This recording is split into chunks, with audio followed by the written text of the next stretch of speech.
This morning, time is winding down to President Trump's deadline of 8 o'clock Eastern tonight for a deal to be reached to reopen the Strait of Hormuz, or he says the U.S. will launch a 4-hour blitz attack on Iran. We have a plan, because of the power of our military, where every bridge in Iran will be decimated by 12 o'clock tomorrow night, where every power plant in Iran will be out of business, burning, exploding, and never to be used again. Iran calling Trump delusional, saying his threats will have no impact on offensive operations.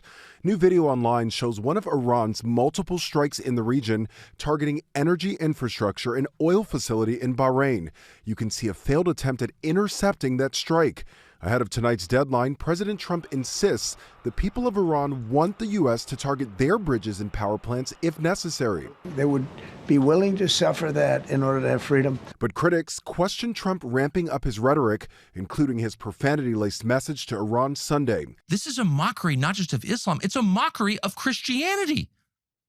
To send out a tweet with the F word on Easter morning promising the murder of civilians and then saying praise be to Allah without explaining any of it, you are mocking me and every other Christian because we're Christians. Meanwhile, we're learning more about the dramatic operation to rescue a downed U.S. airman missing in Iran for 48 hours. It was critical that we locate the downed aviator as quickly as possible, while at the same time keeping our enemies misdirected. That colonel hiding in the crevice of a mountain. He was injured quite badly and stranded in an area teeming with terrorists. He scaled cliff faces, bleeding rather profusely, treated his own wounds, and contacted American forces to transmit his location. His emergency beacon was activated only after sporadic communication to avoid alerting enemy forces. The U.S. launching 150 warplanes and flying specialized helicopters to reach the rugged mountains.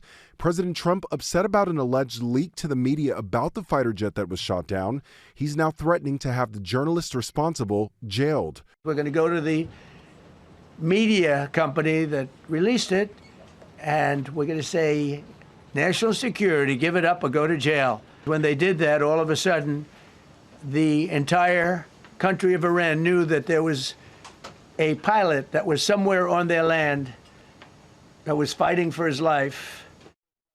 Again, the president's deadline to reach a deal with Iran is 8 Eastern tonight, and Trump has stressed any deal must include reopening the Strait of Hormuz.